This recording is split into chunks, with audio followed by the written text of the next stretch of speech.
की जब बात होती है तो मातृशक्ति की वंदना, मातृशक्ति की वंदना यानी मन क्रम वचन से मातृशक्ति को समर्पित होना। और आज भगवान गणेश की जब बात हो रही है, उस लंबोदर की जब बात हो रही है, विघ्न विनाशक की जब बात हो रही है, तो यह बात दूर तक जाती है।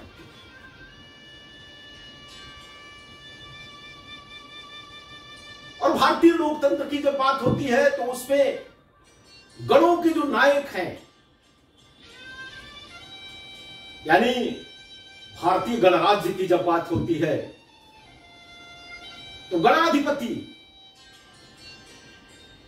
गणेश की बात होना, यानी जो जनों के नायक हैं, जो विघ्नहर्ता है, उनकी बात होना स्वाभाविक है। क्योंकि यह गणनायक है, यह गणपति है, यह गणेश है, विघ्नहर्ता है।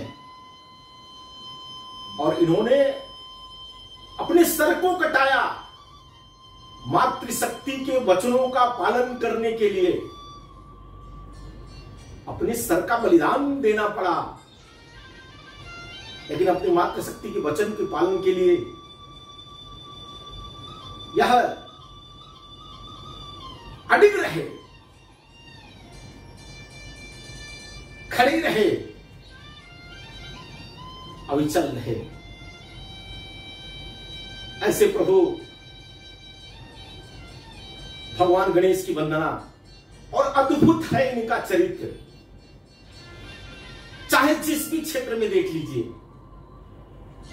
कहते हैं कि राजनीति करने वाले लोगों को भगवान गणेश का अनुसरण करना चाहिए, उनकी आराधना करनी चाहिए। वह सूत्र है, यानी उनके बड़े बड़े जो कान हैं, वह है कि लोगों का ज्यादा सुनना, बड़ा सा उदर है, यानी बातों को पचाने की क्षमता, ऐसी बातें जो समाज में न कही जा सकने वाली बातों को अपने अंदर रखना, और यह मुंह लंबा सा, यानी कम बोलना। तो अद्भुत है गणेश जी का चरित्र। गणेश जी लिखने में विश्वास करते थे, चिंतन में विश्वास करते थे, सर बड़ा होने के कारण से चिंतन करते थे। अद्भुत है भगवान गणेश। और जब वंदे मातरम की बात होती है तो भारतीय स्वतंत्रता आंदोलन में जब 1857 का आंदोलन असफल हो गया, उसके बाद से निरंतर लोगों को लगता था कि यह आंदोलन अब कैसे खड़ा होगा, भारत को आजादी कैसे मिलेगी। ऐसे समय में तिलक जी ने 1893 में भगवान गणपति पूजा को माध्यम बना करके पूरे महाराष्ट्र में जिस प्रकार से गणपति की आराधना के द्वारा स्वतंत्रता के सेनानियों को इकट्ठा करके उनके भाषण करा करके लोगों में जागरण पैदा करने का काम किया। और उसके पहले की जब हम बात करते हैं तो माता जीजाबाई गणपति स्थान पर भगवान गणेश की आराधना करती थी, शिवाजी गणेश की आराधना करते थे। यह पेशवाओं के कुल गुरु हुआ करते थे। ऐसे ही विघ्न विनाशक इनका नाम नहीं पड़ा। और इससे इतने भयभीत हुए अंग्रेज कि 1894 में उन्होंने 144 धारा लगाया। अभी जो धारा समाप्त हुई है उस धारा को 1894 में अंग्रेजों ने लागू किया कि 5 लोग कहीं इकट्ठा नहीं हो सकते हैं। जब यह धारा लागू की जाएगी तो जो ना चलती आई थी अभी समाप्त हुई है। तो भगवान गणेश मातृवंदना के प्रतीक है, वंदे मातरम के पुरोधा है, देश की आजादी की लड़ाई भगवान गणेश के नेतृत्व में कहिए तो लड़ी गई। ओंकार के साथ आजादी की लड़ाई को दिशा देने का काम जिन सेनानियों ने किया वो भगवान गणपति की आराधना करके किया। भगवान गणेश अद्भुत हैं। कहते हैं कि प्रथम पूज्य कैसे बन गए, तो देवताओं में एक बार यह बात चली कि पहले आराधना किसकी होनी चाहिए। सब लोगों ने बात किया तो भगवान शंकर ने कहा कि एक बार जो पूरे ब्रह्मांड का चक्कर लगा करके पहले मेरे सामने उपस्थित होगा उसी की प्रथम पूजा होगी। चल पड़े देवता अपनी अपनी सवारियों से, लेकिन भगवान गणपति उनके लिए तो मां बाप ही ब्रह्मांड से बड़े हैं। उन्होंने माता पिता के साथ चक्कर लगा करके और हाथ जोड़ करके बैठ गए। बारी बारी से जब देवता पहुंचे तो उन्होंने देखा कि यहां गणपति बैठे हुए हैं और वह प्रथम पूज्य हुए। ऐसे भगवान गणेश की आराधना का दिन है, तो यह भारत कैसे आत्मनिर्भर बनेगा, यह भारत कैसे विकसित बनेगा,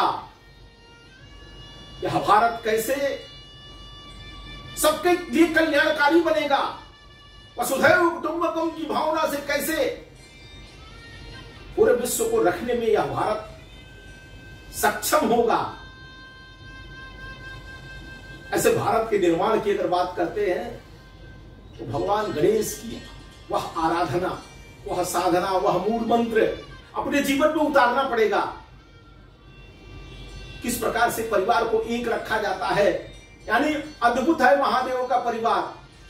वह परिवार एक साथ कैसे रहता था, जहां मूषक राज भी है, नंदी महाराज भी है, मोर भी है, सिंह भी है। ऐसे में उस परिवार को सुख शांति समृद्धि के साथ रखना महादेव के परिवार से ही सीखा जा सकता है। भगवान गणेश तो रिद्धि सिद्धि के साथ रहते हैं, शुभ लाभ के साथ रहते हैं। अगर इस देश में रिद्धि सिद्धि समृद्धि शुभ लाभ लाना है तो भगवान गणेश की आराधना करके उनके बताए हुए मार्ग पर चलना पड़ेगा। अपनी मेधा को बढ़ाना पड़ेगा, अपनी कार्य क्षमता को बढ़ाना पड़ेगा, अपने चिंतन को बढ़ाना पड़ेगा, समरसता लानी पड़ेगी समाज में। ऐसा है भगवान गणेश का अद्भुत चरित्र, और इस चरित्र को जीना पड़ेगा। मां बाप की आज्ञाओं का किस प्रकार से पालन किया जाता है, समाज के लिए किस प्रकार से अपने को गलाना पड़ता है।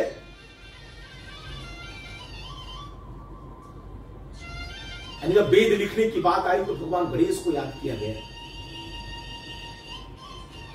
मां सरस्वती विद्या की देवी हैं, लेकिन विद्या के उपासक भगवान गणेश हैं। जो वंदे मातरम कथा में बात चलती है भगवान गणेश की, अद्भुत है वो। गणपते नमः, गणपति बप्पा मोरया। यानी जब गणपति बप्पा मोरया की बात करते हैं, नारे लगते हैं, तो प्रबल प्रेम के पाले पढ़ के प्रभु को नियम बदलते देखा। यानी मोरया नाम के भक्त, और उनके लिए भगवान ने कहा कि मेरे साथ आपका भी नाम जुड़ेगा। गणपति बप्पा मोरया का नारा आज भी पूरे महाराष्ट्र में लगता है और पूरे देश में लगता है। वह भक्त धन्य हो गया।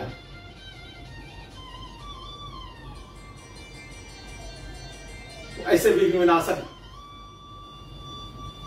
भगवान गणेश की आराधना करके हम सब निरंतर इस भारत को महान बनाने में लगे रहें, अपनी प्रतिभा क्षमता का उपयोग करें। यही वंदे मातरम कथा की सार्थकता है।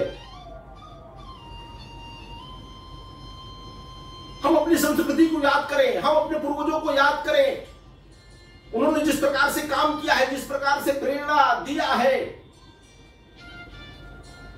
उस संस्कृति को याद करके उसको अपनी कसौटी पर कस करके जो उसमें उपयुक्त हो उसको पुनः इस समाज में लाना है। आइए हम सब मिलकर के गणपति भगवान की आराधना करें।